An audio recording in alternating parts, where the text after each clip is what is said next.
If we go back to the 1980s, if you remember, there was a lot of focus around whether or not black men had a gene that predisposed them to violence.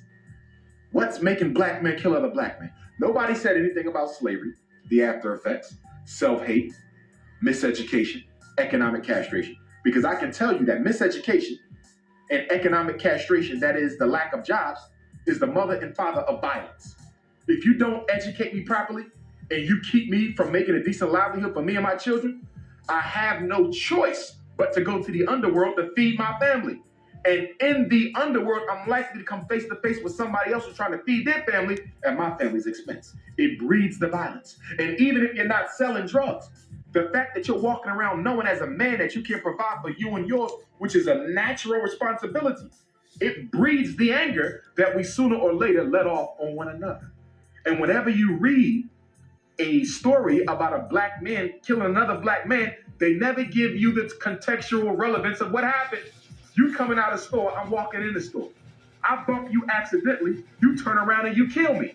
On the surface, I just look like a crazy, angry black man. Nobody's gonna tell you I got fired from a job yesterday for standing up to somebody who called me out my name. Nobody's gonna tell you that I've been putting in job applications for 2 years consistently. As soon as they find out that I've been to prison, they drop me from the job. They don't put it in context. 75% of the violence that's taking place out there by black people is economically based, and nobody's dealing with it. Half the black men in Philadelphia, unemployed. Half the black men in Baltimore, unemployed. Half the black men in New York City, unemployed.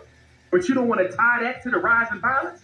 Everybody knows when there's never enough jobs in society, violence goes up. Even amongst white folks. This is what sociologists study. This is the science of criminology. No jobs, violence. More jobs, less violence. You know this. But when it comes to black people, we don't want to put it in context because we are trying to do what? Exterminate the image. We're trying to get people to see black people as an unnecessary hindrance to the progress of humanity.